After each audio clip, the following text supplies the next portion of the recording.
Hello guys! Today's video magluluto tayo guys. Samahan niyo ako. Magluluto po tayo ng ibahin naman natin guys. Beef caldereta sa gata. At lagyan po natin ng peanut butter. So yung aking recipe for today guys is beef caldereta sa gata with peanut butter. So, pakita ko sa inyo guys. Umpisa na po natin. Ito yung mga ingredients guys na ilalagay ko. Yan, mayroon tayong garlic and onion, tomato, bell pepper, pula at saka green, peanut butter. Syempre guys, hindi mawala yung ating tomato sauce. Ito po yung aking gata. Yung aking beef guys, yan po, nilaga ko na yan.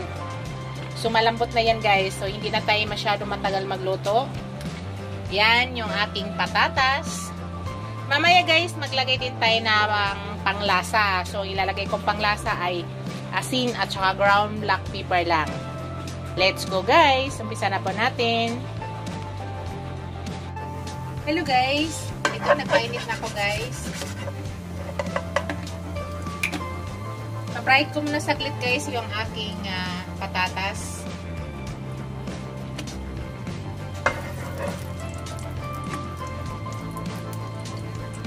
Pero pwede na rin nyo diretsuhin guys. Gusto nyo, idiretso na lang nyo.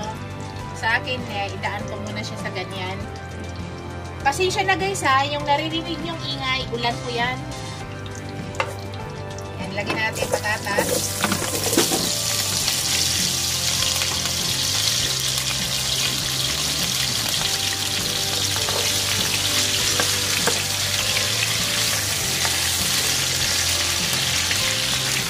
Hindi naman yun guys, i-diretso na lang.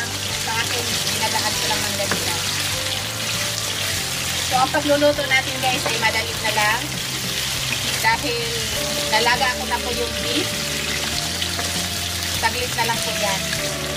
Hintay lang natin yan guys. Yan guys, pwede na yan. Tanggalin na natin. Sit aside muna natin. Okay na to guys.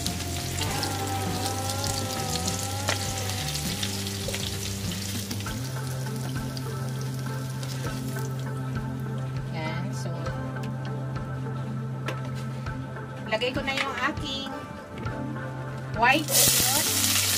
White onion po yung gamit ko guys.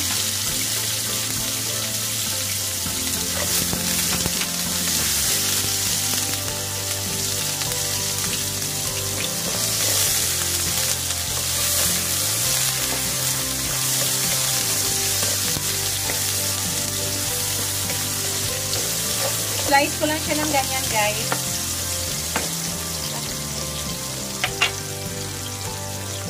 Tapos isunod ko na yung aking garlic. Ang garlic ko guys ay dinikdik ko yan para lumabas yung bango niya.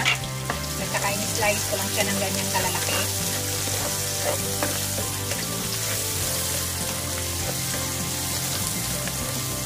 Palabasin muna natin yung aroma ng garlic. Madali na lang po tayo magluto dahil nakalaga na po yung ating beef. Hindi na tayo maglalaga ng matagalan guys. Baga i-absorb na lang natin, pastikin na lang natin yung kanyang mga sauce na ating ilalagay. Dali na lang po yan. So ngayon guys, ilagay ko na yung aking tomato, 2 piraso yan. Inat ko lang din siya ng ganyan guys.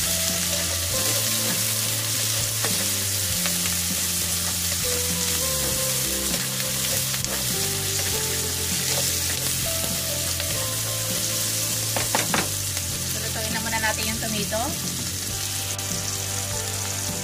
Lagay na natin guys yung ating beef. Yan po ay nalaga ko na. Malambot na yan guys. Tama na siya.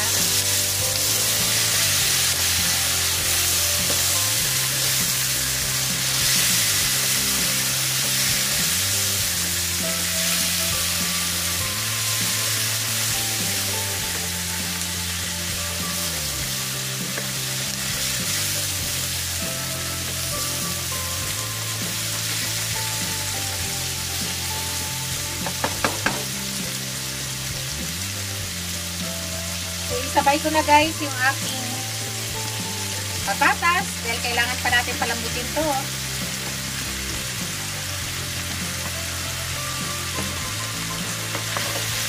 Pero kung hindi pa nalaga yung inyong beef guys, hindi nyo ito isabay ha.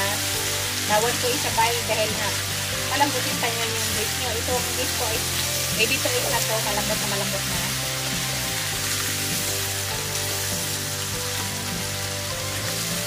So dyan guys ay maglagay na ako ng tomato sauce. Hindi pa rin mawala yung tomato sauce guys. Maglalagay pa rin tayo kahit beef calderita sa gata yan. So hindi pa rin mawawala yung tomato sauce natin. Tapos naglagay ako na yung kinuha kong pinaglagaan ng beef. Yan, pinaglagaan ko ng beef guys. Lagay natin andyan lahat ang lasa.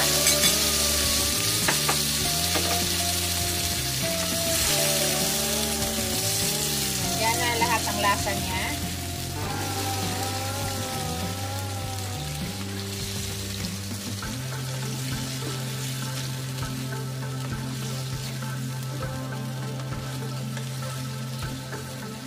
Mamaya guys, pahinaan ko na yung apoy niyan. Tapos ilagay ko na guys yung aking gata. Ayan, madalian na lang luto to guys kasi nga malambot na yung ating beef gata.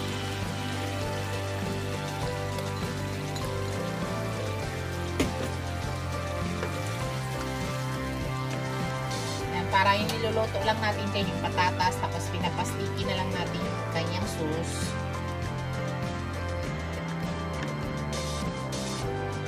Maya-maya na natin ilagay yung peanut butter guys. So takpan lang muna natin guys at pakinaan po natin yung apoy. So hintayin na lang natin guys. Pakita ko sa inyo mamaya. Hello guys. Check natin guys.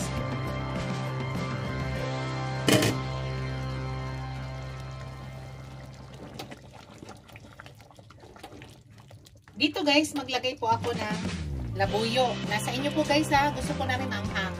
Wala po kaming batang kakain. Nasa inyo po. Ang ginawa ko sa labuyo guys ay ginupit-kupit ko. Nasa inyo guys. Kung kayo ay may bata ba.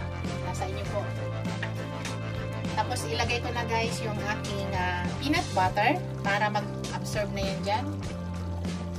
May nakakaiba ngayon sa ating caldereta. Guys, magpapastik itong peanut butter. Kailangan lang natin ma-mix maigi para mag-stick siya. Wala pa ako nilagay pang lasa dyan guys ha.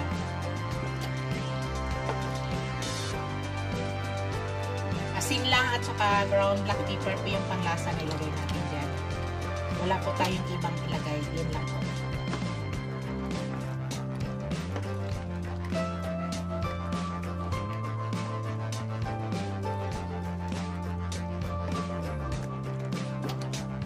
Pag malambot na mamaya guys yung patatas, pwede na lang nyo i-open yan para mag-sticky yung sauce. Yun ba yung gusto natin? Sticky maigi yung sauce. So kailangan na absorb. Kasi kung calderita guys na wala tayong peanut butter, ang nilagay po natin dito ay flavor spray.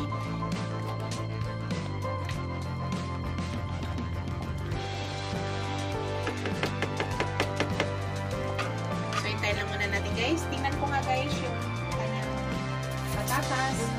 Okay na. Kasi kung okay na, hindi na natin ito i-close. Oh, malambot na guys. Ayaw ko kasi sa patatas guys na overcook. So, tama na siya guys. Pero, ang papa-stickihin lang muna natin yung sauce niya. So, manatili ko siyang okay. So guys, maglagay na tayo ng salt. Himalaya salt ang gamit natin.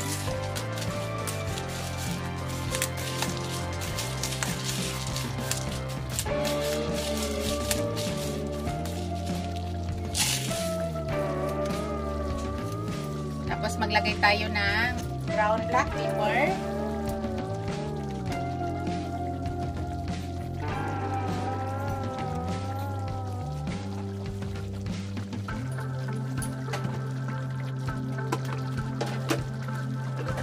Yan lang po yung panlasa na ilalagay natin, guys.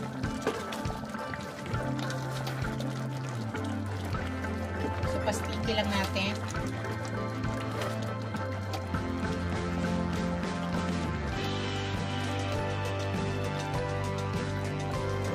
Tapos, titikman ko siya kung tama na.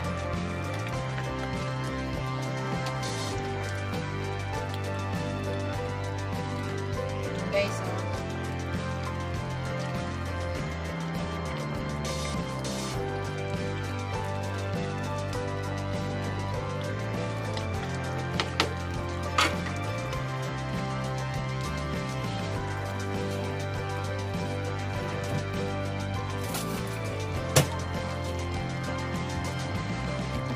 Guys,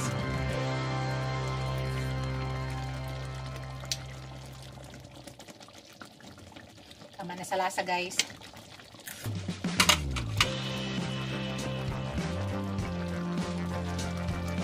Hello guys, ilagay na natin yung ating bell pepper.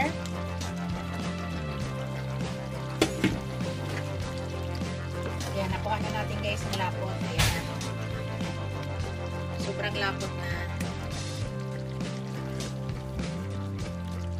Yan ang gusto namin meat, guys. Malambot na malambot na. Yan. Yung patatas natin ay luto na po yan.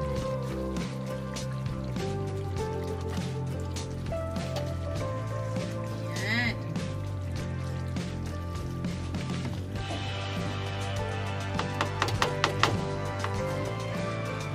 Luto na yan, guys. Isi-serve na po natin.